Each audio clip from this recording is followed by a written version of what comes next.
Мора да имаат имунитет. Ако немаат имунитет, нема да има кворум. Затоа што ќе бидат по затвори или команданти у војска, разбирате? Значи мора да има у Македонија имунитет нема да се држат седници, нема да функционира парламентот. Така да мора да имаат имунитет.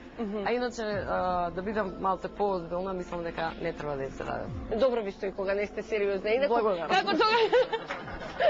Гласите за 070-141-271 Наташа Мешковска, 070-141-272 Миленко Неделковски, 070-141-273 за Филип Петровски.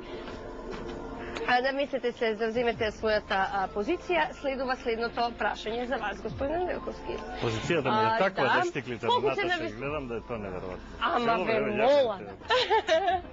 Колку на вистина, во вистинска смисла на зборот, се пратениците заштитени бели мечиња? Да не речам мечки, ја ќе кажам. Па како идат наваму, како тече времето, се помалку се заштитени. И од претходната тема видовме дека е Љубе најмалку бил заштитен од сите. Они се обидува да се заштитени, нормално, мислам нормално, не е нормално, човечки е да сака да се заштитени, да бидат недопирливи. Јасно е дека многу мина направија огромни богатства и јасно е дека не го сметаат парламентот како свој дом, не го сметаат парламентот како место каде што треба да се депутати народ, да го заштитат интересот на народот. Ние имаме пример каде што председателот на парламентот, овој претходниот, значи тој е втор човек у држава кога го нема председателот прв, од тоа се нафаќа да биде амбасадор, што е паѓање надолу, па одаму да се нафаќа дури генерален секретар на партија да биде толку, значи не им е гајле ни до парламентот, ни до парламентарните позиции и комисии, само до лукративни ежедневно бутање пари по разни основи во џеб. Добро, ви благодарам.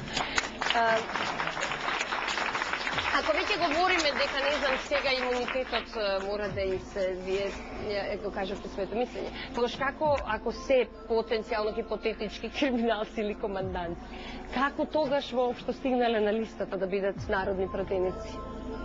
Видете, јас на ова прашање ќе одговорам со прашање. На колку пратеници воопшто некој се сеќа од претходните мандати?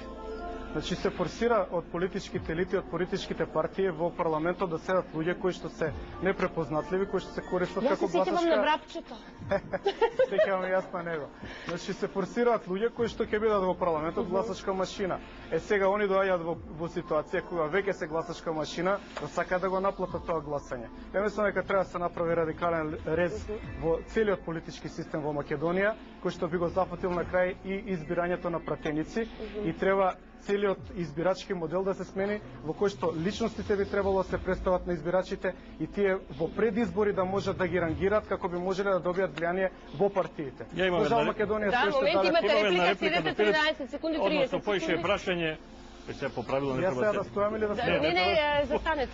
Имам само, бидејќи единствен кој може да каже